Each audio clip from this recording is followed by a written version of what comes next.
안녕하세요. 사연을 즐겨 듣는 60대 남성입니다. 저도 참 굴곡진 삶을 살았다고 생각했었는데 사연을 듣다 보니 저보다 더 기구한 삶을 살았던 분들이 계시더군요. 혼자서 인생의 무거운 짐을 짊어진다는 것이 얼마나 힘든 일인 줄 알기에 저도 모르게 그만 눈물을 흘리곤 했답니다. 저 또한 가장 중요한 순간 작은 선택 하나로 삶의 끝자락까지 밀려난 적이 있는데요. 거친 바늘길을 걸어오며 느낀 것은 순간의 작은 행동 하나가 인생을 통째로 바꿀 수도 있다는 거였네요. 저는 태어날 때부터 참 불행한 아이였습니다. 7남매 중 장남이긴 했지만 부모님께서는 저에게 어떠한 애정도 관심도 주지 않으셨거든요. 제 기억 속 어머니께서는 한 번도 저를 제대로 안아주지 않으셨는데요. 그 이유가 참 기가 막히더군요. 아버지께서 저의 이름 단자를 받으러 간 날 무당은 제가 평생 재수없는 아이라고 했기 때문이었습니다. 고작 그런 이유로 자신이 배 아파 낳은 아이를 냉대하다니 저는 이해할 수 없었고요. 부모님은 제가 공부를 못하는 것도 유난히 마른 것도 다 재수가 없기 때문이라고 말하셨죠. 하지만 제가 부모님께 이런 냉대를 받았다고 동생들을 미워하거나 학대한 것은 아니었어요. 동생들은 그래도 형이고 오빠라고 저를 살뜰히 챙겨주었거든요. 동생들은 아궁이에서 고구마를 구울 때면 어머니 몰래 저에게 고구마를 가져다 주고 소학교에서 빵을 받아올 때면 반을 나눠주었습니다. 못난 장남이었지만 저를 생각해주는 동생들 덕분에 저는 부모님의 모진 말들을 견딜 수 있었네요. 부모님께서는 제가 중학교를 졸업하던 날 고등학교 진학은 꿈도 꾸지 말라며 으름장을 놓으셨어요. 비싼 학비 축내지나 말고 과수원 일손이나 도우라고 했는데요. 그러면서 자신들이 죽거든 과수원을 열심히 꾸려 동생들의 학비와 결혼 자금을 대주라고 하셨죠. 그게 바로 재수없는 살을 풀 수 있는 유일한 방법이라면서요. 저는 부모님의 말씀을 아주 잘 따랐어요. 이렇다 할 재능도 없는 제 처지를 너무나 잘 알았으니까요. 동생들은 저를 걱정했지만 의외로 과수원의 일은 제 적성에 잘 맞았습니다. 한 곳에 앉아 집중을 해야 하는 공부와는 다르게 여기저기 돌아다니며 일을 할 수 있었거든요. 부모님의 일손을 도우며 항상 생각했죠. 동생들 대신 과수원 일을 즐거워하는 내가 과수원을 이어받아서 참 다행이구나 하면서요. 그 후 저는 하루도 빠지지 않고 부모님을 도와 과수원을 일궜습니다. 다행스럽게도 저희 과수원에서 자란 사과는 당도가 높아 찾는 사람이 많았고요. 덕분에 저는 동생들의 대학 등록금을 마련해 줄 수 있었습니다. 제가 35이 되던 해 부모님께서는 저에게 결혼할 것을 권하셨죠. 그때까지도 여자와 제대로 된 만남도 가져보지 않은 저였기에 부모님의 말씀은 당황스러울 뿐이었어요. 부모님은 걱정하지 말라며 저에게 한 여자를 소개시켜줬습니다. 그 여자는 저도 아는 사이였습니다. 저희 과수원의 일손이 부족할 때면 도와주었거든요. 부모님께서는 제가 어디 가서 번듯한 처녀를 만나 가정을 꾸리냐며 결혼을 재촉하셨습니다. 저는 부모님 말씀에 동의했어요.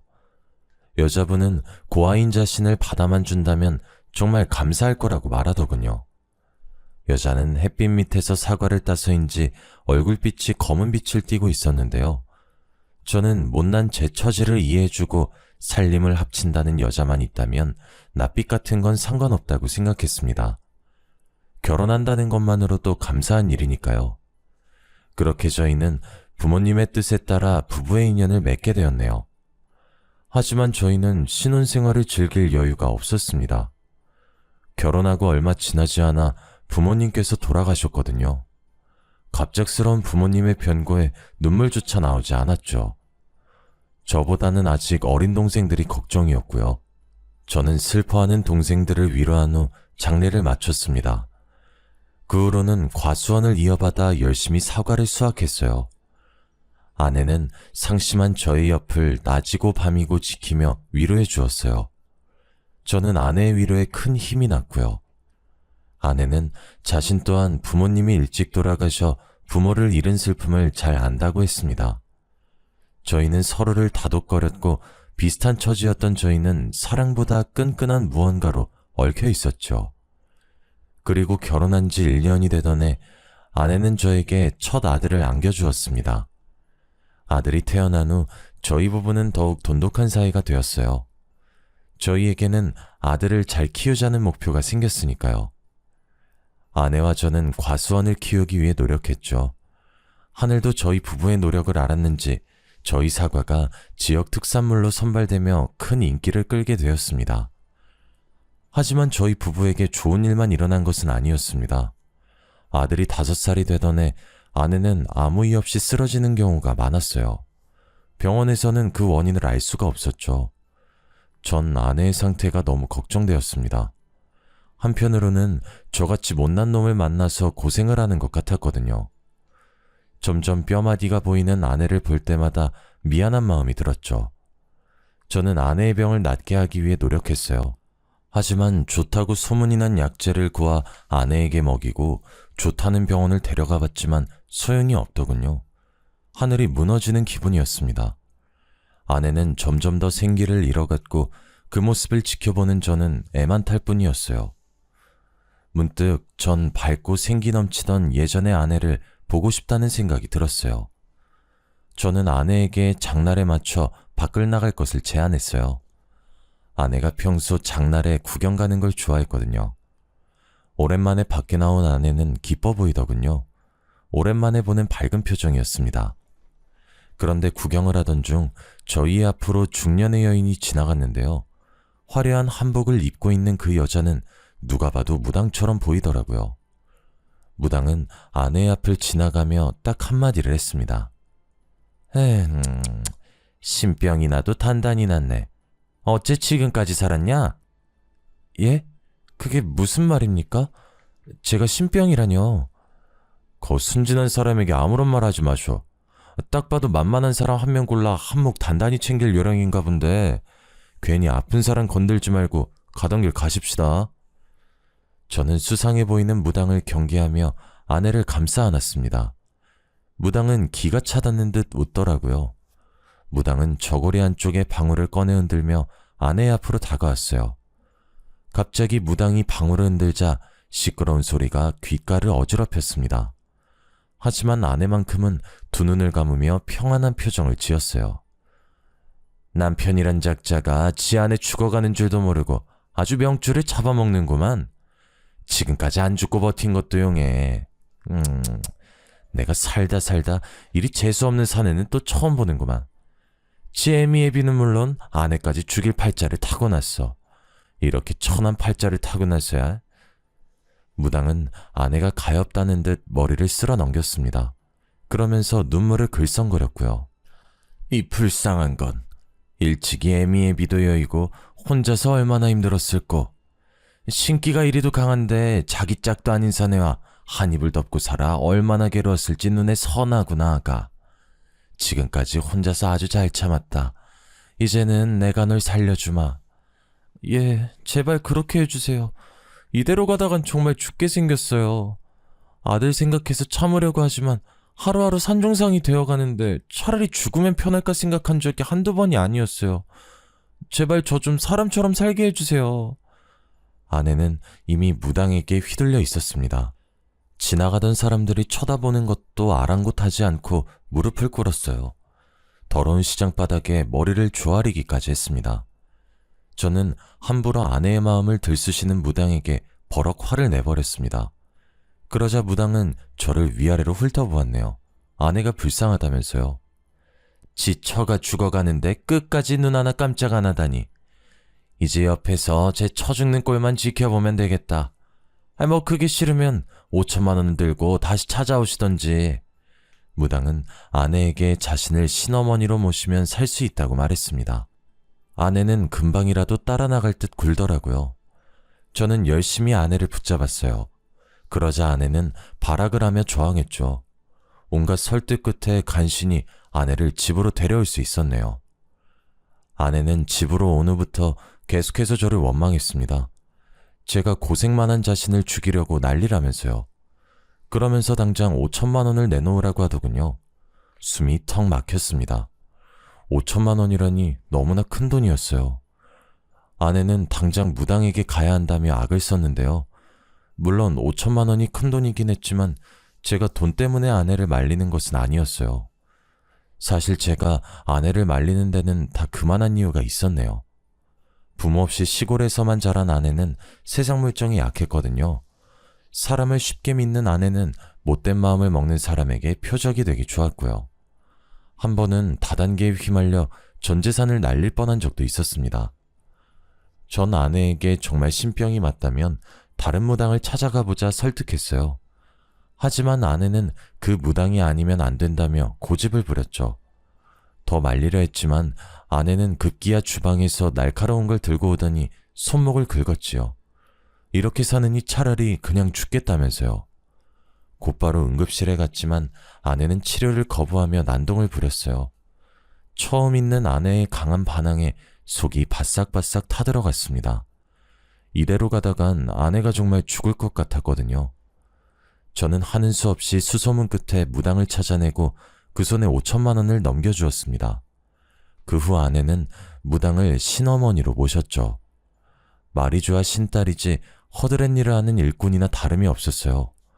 아내는 여기저기 무당에게 불려다니며 구판을 정리하고 운전을 하며 종노릇을 했습니다. 아내가 무당을 찾아간 후 전 아내의 얼굴을 보는 날이 없었네요. 물론 어린 아들도 마찬가지였어요. 아내는 항상 녹초가 되어 집에 왔기에 전 과수원의 일을 혼자 할 수밖에 없었고요. 하지만 두명하던 일을 혼자 하려니 힘이 붙였습니다. 그렇다고 힘들어하는 아내를 시킬 순 없었죠. 저는 어쩔 수 없이 허리띠를 줄라매고 일할 사람을 구하기 시작했습니다. 다행히 마을 사람들의 도움으로 빠르게 일손을 구할 수 있었어요. 같이 일하게 된 아주머니들은 다들 착하고 손도 빠르셨는데요. 그 덕에 수월하게 일할 수 있었죠. 제 사정을 딱하게 생각하신 아주머니들은 손수 반찬도 가져다 주시며 정말 감사한 은혜를 베풀어 주셨거든요. 저는 감사한 마음에 품삯을 좀 더 챙겨드리기도 했습니다. 하지만 저의 근심이 다 사라진 것은 아니었어요. 아직 어린 아들이 집에 혼자 있었으니까요. 언제나 아들을 챙기던 아내는 무당과 가깝게 지낸 후부터 아들에게 냉랭하게 대했거든요. 전 그 모습을 볼 때마다 마음이 아팠습니다. 어린 아들이 혹 갑자기 변한 어머니로 인해 마음에 큰 상처를 받진 않을까 걱정도 되었고요. 저는 결국 회사를 그만둔 둘째 여동생에게 사정을 말했습니다. 여동생은 한동안 자신이 아들을 봐주겠다며 흔쾌히 말을 하더군요. 그 후 여동생은 서울에서 내려와 아들을 보살펴 주었네요. 여동생은 어릴 적 동생들과 쓰던 방을 사용하며 집안일을 거들어 주었어요. 물때가 낀 화장실을 청소해 주었고 벌레 먹은 쌀을 씻어 밥을 지어 주었죠. 아들과 저는 여동생이 지어진 따뜻한 밥과 깨끗이 손질된 옷을 입으며 사람답게 생활할 수 있었습니다. 못난 오라비를 도와주겠다는 여동생이 참 고마웠죠. 단 한 사람만 빼면 말이에요. 아내는 여동생이 집에 온 이후로 대놓고 싫은 티를 냈었거든요. 언제 자기 집에서 나갈 거냐고 말하면서요. 한날은 빨래를 개고 있는 여동생의 앞에서 방울을 흔들며 무당흉내를 내었습니다. 아가씨, 보아하니 부모 복도 없고 남편 복도 없는 것이 썩 좋은 인생은 아니네요. 뭐 하나 제대로 나가는 게 없어, 아가씨는요. 평생 뼈 빠지게 일해도 자기 먹을 만큼의 복도 없는 사람이에요. 아가씨, 지금 회사에서 잘린 거죠? 그게 다 왜 그런지 아세요? 다 아가씨 복이 간장종지만 하기 때문이에요. 복을 담을래도 그릇이 적으니 계속 넘쳐서 가지고 살 수가 없는 거죠. 그러니까 괜히 좋은 직장 갔느니 좋은 남자를 만나느니 그런 헛소리 집어치우고 혼자서 평생 일만 하면서 사세요. 새언니, 그게 시집도 안 간 시누이한테 할 말이에요? 만약 제가 정말 그런 운명이라고 해도 새언니인 저한테 그렇게 말씀하시면 안 되죠. 무당한테 정신 팔려 집안 살림이고 과수원이고 돌보지도 않고 오빠랑 원준이가 안타까워서 일부러 시골에 내려온 게 누군데요.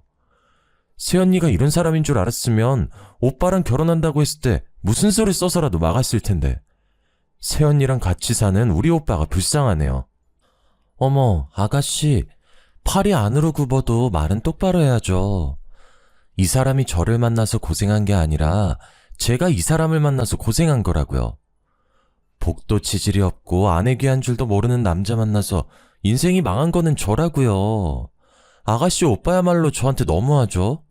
제가 아픈 것도 다 이 사람 때문이란 말이에요. 아내는 격분하며 여동생에게 삿대질을 했습니다.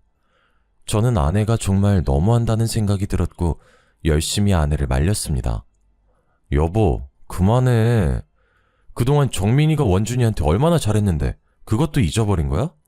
나는 어떻고 신딸 노릇한다고 집안도 팽개치고 나간 당신 대신 집안 보살펴준 게 누군데?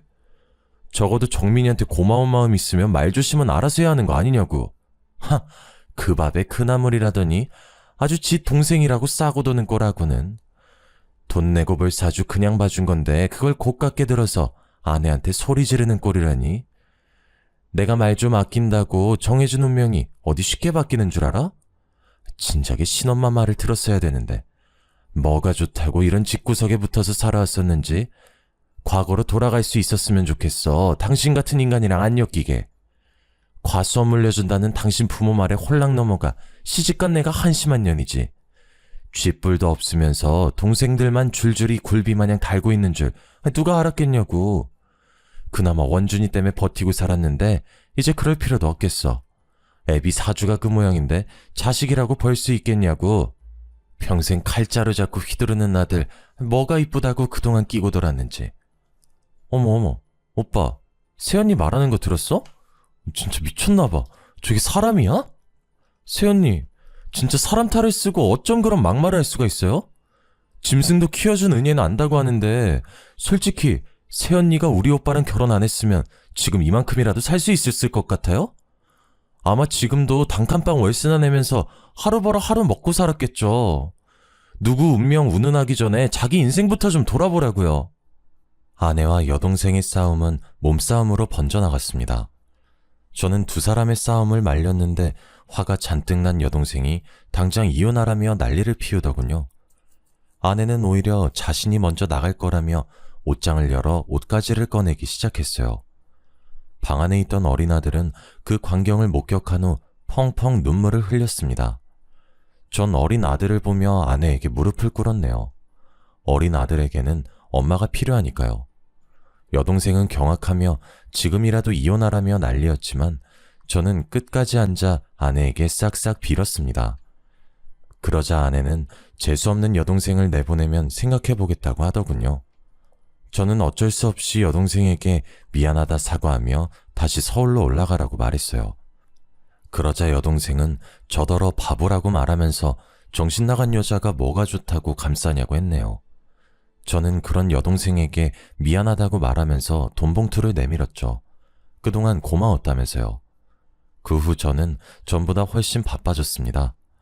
여동생이 도와주던 집안일을 제가 도맡아 했거든요. 안에서는 집안일, 바깥에서는 과수원 일을 하니 몸이 나만하질 않았어요. 베개에 머리만 대면 자는 수준이었으니까요. 하지만 그럴 때마다 힘이 된 것은 아들의 미소였습니다.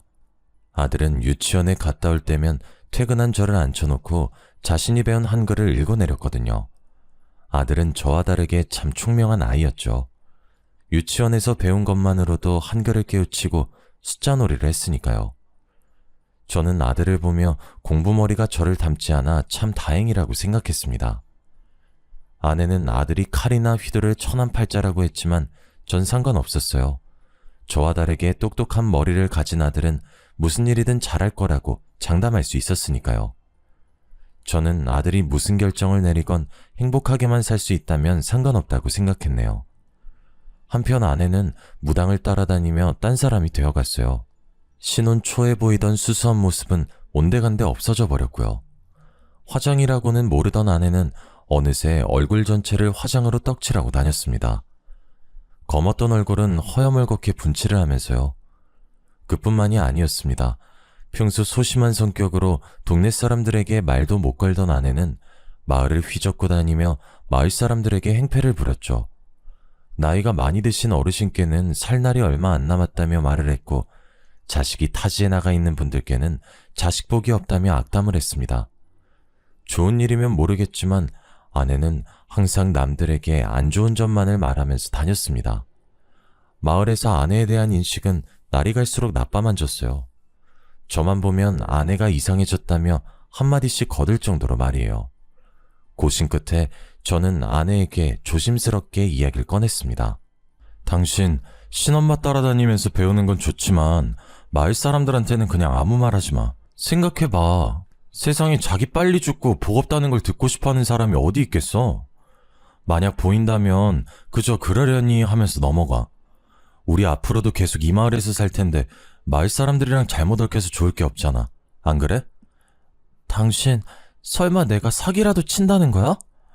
그렇게 보이고 그렇게 입 밖으로 튀어나오는 걸 나더러 어쩌라고. 그리고 자기들 팔자 안 좋은 게 내 탓이야? 지들이 그렇게 타고난 걸 가지고 뭐 어쩌라고. 나보고 억지로 거짓말이라도 하면서 노인네들 비위라도 맞추는 거야 뭐야? 내가 이러려고 신엄마 밑에서 신딸 노릇하면서 고생하는 줄 알아? 그런 말이 아니잖아. 원준이 생각해서라도 조금만 참을 수 없겠어? 내가 당신한테 많은 걸 바라는 게 아니잖아. 무당한테 가서 신딸 노릇을 해도 좋고 집안 살림을 안 해도 좋아. 그냥 제발 예전처럼, 아니 예전에 반만큼이라도 언행을 조심해줘. 내가 왜 예전처럼 행동해야 되는데? 전처럼 살 바엔 그냥 혀 깨물고 죽는 게 나아. 당신한텐 아무 말도 못하고 그저 시키는 대로만 행동했던 예전의 내가 좋겠지만 난 아니야. 당신이 팔자만 좋았어봐 내가 이렇게까지 됐나. 이제야 확신이 섰어. 내가 있을 곳은 여기가 아니야. 저는 아내의 말에 깜짝 놀랐습니다. 아내는 곧 떠날 사람처럼 마음을 정리한 것 같았거든요. 저는 당황하면서 그게 무슨 말이냐고 물었어요. 그러자 아내는 되려 저를 손가락질하며 이렇게 말하더군요. 더 이상은 말년에 쪽박차게 생긴 당신이랑 같이 못 살겠다고. 조금이라도 젊을 때 떠나는 게 맞아. 당신이랑 같이 있으면 늙음하게 쪽박찬 당신 옆에서 비닐 천막보다도 못한 집에서 개고생할 테니까. 난 그러기 싫어. 어려서 부모 잃고 한평생 고생만 하다 살았어. 그런데 늙어서까지 당신 옆에서 눈 감을 때까지 고생만 하라고? 그렇게는 못 살지. 아니, 안 살 거야.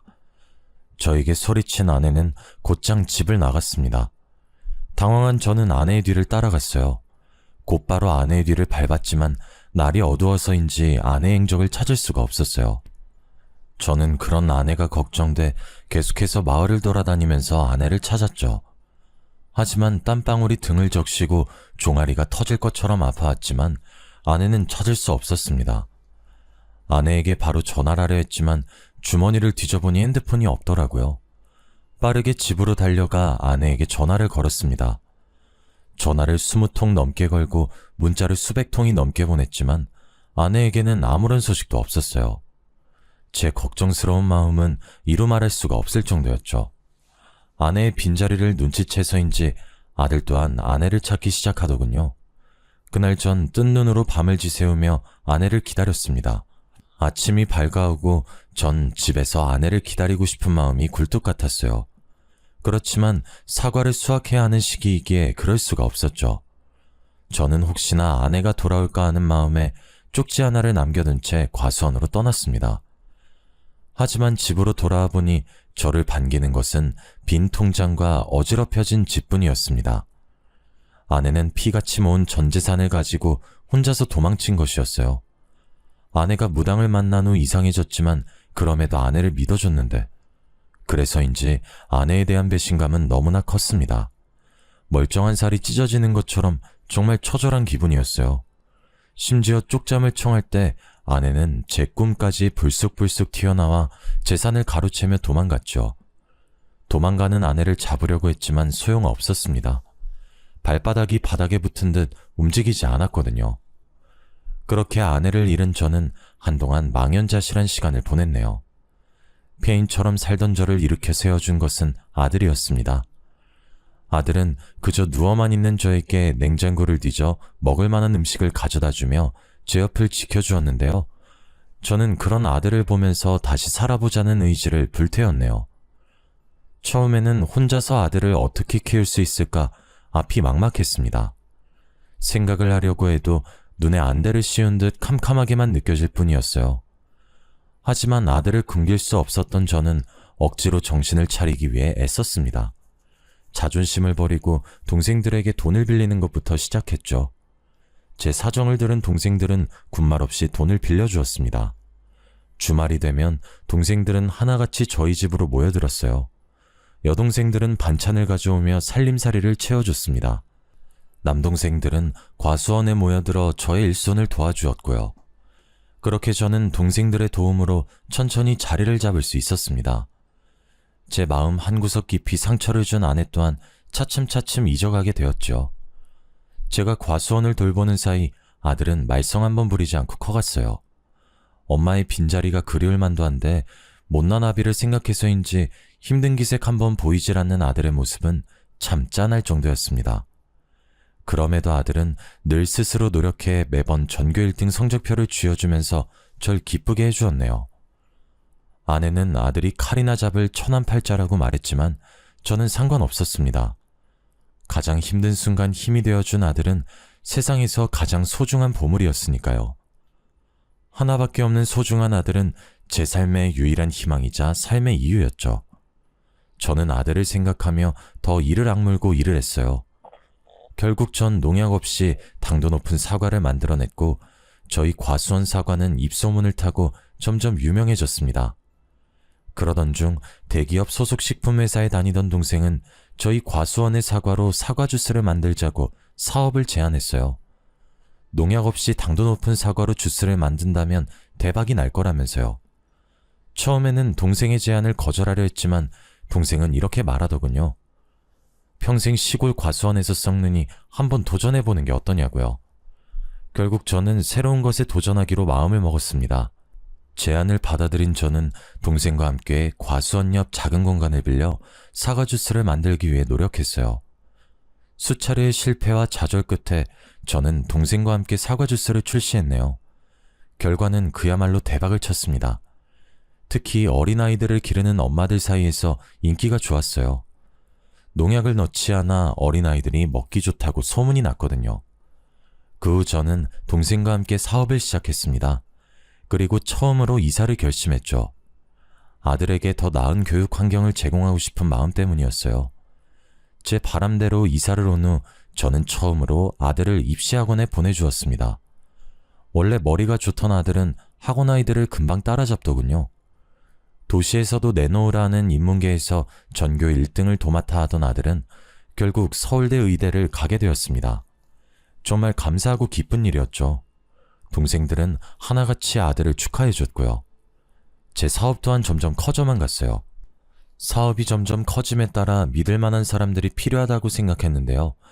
그래서 저는 다른 동생들 모두에게 같이 사업을 꾸려나가자고 제안을 했어요. 동생들은 그 제안을 흔쾌히 따라줬고요. 시간이 흘러 어느덧 50대 중반을 바라보고 있었습니다. 동생들은 혼자가 된 지 수십 년이 지난 저에게 재혼을 하라고 제안했어요. 하지만 저는 그럴 수 없었네요. 아내가 도망간 탓에 호적 정리도 되지 않은 상태였거든요. 괜한 분란을 만들고 싶지 않았어요. 제 속마음을 알게 된 동생들은 이혼 변호사를 섭외해 왔는데요. 변호사는 배우자가 3년 이상의 생사불명 상태이면 혼자서도 이혼을 할 수 있다고 조언해 주었습니다. 가정 파탄의 전적인 요인은 모두 아내에게 있었기에 일은 쉽게 해결됐고요. 저는 동생들의 도움으로 제 호적에 남아있는 아내를 훌훌 털어버릴 수 있었습니다. 그리고 저에게도 따뜻한 사랑이 찾아왔어요. 바로 꽃집을 운영하던 여자였죠. 아이를 가질 수 없는 몸으로 전 남편에게 이혼을 당하고 지금까지 혼자 산다고 했는데요. 그러면서 저에게 혼자서 아들을 훌륭히 키워내다니 정말 대단하다고 말해주었습니다. 고운 얼굴만큼 마음씨도 고운 그 여자에게 푹 빠져버렸어요. 저는 그 여자에게 고백을 했고 그렇게 늙은 나이에 재혼을 하게 되었어요. 아내는 다정하고 참한 사람이었습니다. 남들에게 휘둘리지 않는 강단도 있었고요. 저는 그 점이 참 마음에 들었어요. 아들 또한 자신을 친아들처럼 살뜰하게 챙겨주는 아내를 무척 마음에 들어 했죠. 아무도 강요하지 않았지만 먼저 가서 어머니라고 부를 정도였습니다. 아내는 베개 밑에 머리를 들 때면 자신이 이렇게 행복해도 되는 것이냐며 눈물을 짓고 했는데요. 저는 그 모습이 너무도 가엾고 어여뻐 항상 등을 토닥여 주었어요. 제일 가까운 배우자에게 받은 상처가 얼마나 큰지 그 누구보다도 잘 알거든요. 시간이 흘러 저희는 어느덧 결혼 4년차 부부가 되었습니다. 아들 또한 옛과 인연을 걸치고 본가로 넘어갔고요. 아내의 생일날 저희는 모처럼의 외식을 하기 위해 백화점으로 나갔어요. 오랜만에 가족들과 함께 쇼핑을 하고 맛있는 음식을 먹으니 문득 내가 이 아내를 만나지 않았다면 이런 즐거움을 알았을까? 라는 생각이 들었습니다. 쑥스러워 아내에게 말은 못했지만 말이에요. 밤이 되고 백화점 폐점 시간이 다가왔습니다. 저희도 집으로 갈 채비를 하였고요.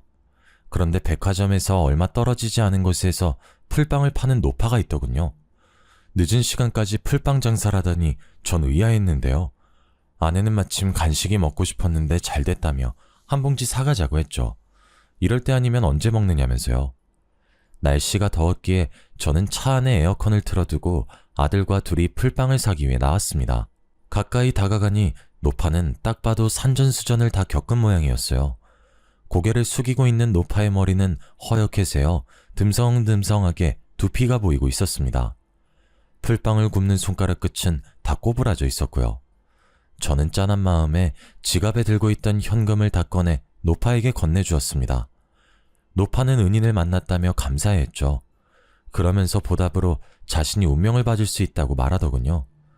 옆에 있던 아들은 제법 흥미가 당기는 모양이었어요. 아버지 기억 안 나? 왜 어머니가 집 나가기 전에 나한테 그랬다며 평생 칼이나 휘두르고 사는 백정팔자였다고 했잖아. 아버지한테는 말년에 쪽박찰상이라고 했고 재밌을 것 같은데 한 번만 보고 가자, 응? 아내의 영향으로 미신을 믿진 않았지만 한 번쯤은 봐도 상관없다고 생각했어요. 아들 또한 자신의 운명을 궁금해했고요. 저는 노파에게 저와 아들의 운명을 봐달라고 말했는데요. 노파는 자신에게 손을 내밀어 보라고 하더군요.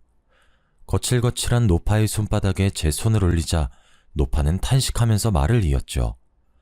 아이고, 어쩜 이리 보기만 했고 초년중년에 가세가 기울고 아내가 떠나는 팔자지만 말년에 돈방석에 앉은 팔자라니 평생 돈 걱정은 없겠구려.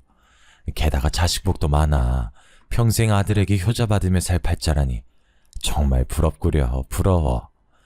고개를 푹 숙인 노파는 제 손을 한참 만지작거렸습니다.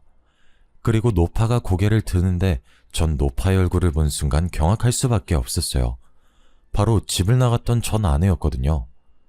마지막으로 만났을 때보다 얼굴이 훨씬 상해 있었지만 저는 단박에 알 수 있었습니다.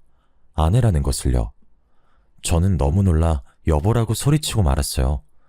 그러자 노파는 깜짝 놀라며 제 이름을 부르더군요. 전처에게 왜 이런 행색으로 풀빵이나 팔고 있냐 묻자 전처는 그저 눈물만을 흘렸습니다. 집에서 도망쳐 나간 전처는 제게서 훔친 통장을 무당에게 갖다 바쳤다고 했어요. 신내림을 내려줄 날만을 기다리면서요. 하지만 무당은 얼마 후 전 아내가 준 돈을 가지고 도망을 가버렸다고 하더군요. 무당 한 사람을 믿고 도시로 건너온 아내는 낙동강 오리알 신세가 되었다고 말했습니다. 다른 무당을 찾아가 신내림을 받으려 했지만 그저 잠시 잡기가 쉬운 것이지 신기가 온 것이 아니라며 윽박만 들었다고 하면서요.